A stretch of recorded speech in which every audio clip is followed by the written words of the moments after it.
and they themselves consider that they are dispensable. I think it's a symptom rather than a cause. For the person who has the knowledge about collectivism, prior to coming to this program right now, I want to kind of address this question to the person who doesn't have it in a before and after way.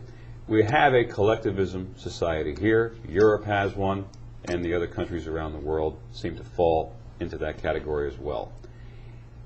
The Founding Fathers broke away from King George III, Declaration of Independence, his system, and as you mentioned, collectivism was in there. Said, guys, we're not going to do this anymore.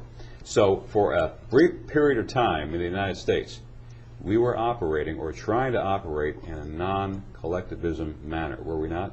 Absolutely. The principles of individualism are embedded in the Constitution of the United States everywhere you look. Our schools were not government schools. They were what? Private entities. Unfortunately, from the very beginning, there were some state-sponsored schools. I think that was a violation of the common sense, if not the rules of collectivism. But most of the schools were not government-run. They were private schools. They were as a result of communities getting together and all passing the hat to be able to generate enough money to pay for the school marm, this sort of thing.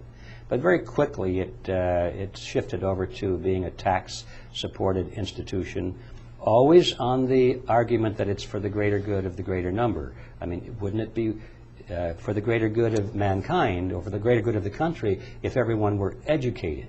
And everybody said, well, yes, that would be for the greater good of the country. And so therefore, let's pass a law and have taxes and we'll make this a government operation. So early on, that crept into our way of life. Local governments currently today, in this year, small governments, big governments, are they of a collectivism mentality? Well, I think all governments in the modern world are of a collectivist mentality. Right. I cannot think of an exception because they're based on the concept of coercion. I mean, that is the nature of government, the use of legalized force to accomplish everything that the laws have decreed shall be accomplished. That's one of the requirements of collectivism. There's very little room left in modern governments for the idea of voluntary compliance or just setting a standard and saying, come on, everybody, let's go with it and meet this goal. There's very little room for that. Wherever you find it, it's usually with the proviso that if you don't do this, then we'll force you. That's always in the background.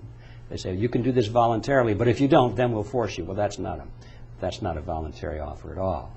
We have a radio interview on this website, How to Build a Perfect Country. It deals with the state of New Hampshire. They seem to have more of a free market thinking in that state. And I'm trying to call out now to people, here we have a definition of collectivism. What do we do?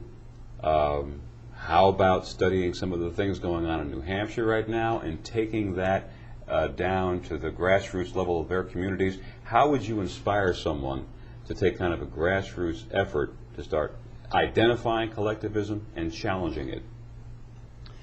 A very good question. I think first you laid the framework for the action right there. First you have to identify it, which means you have to understand it. It means you have to know what it is. And for most of us, that involves a learning process.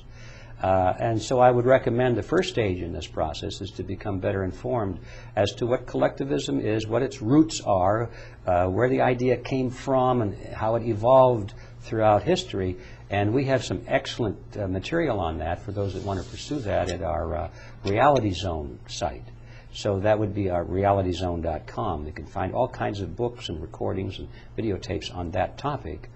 And then having gotten up to speed so we really know what the enemy looks like, so we don't make fools of ourselves, then how do you go about unseating collectivism? Well, now that opens up a big question. And that's why we have Freedom Force International. That's a group of men and women who are determined to do exactly that.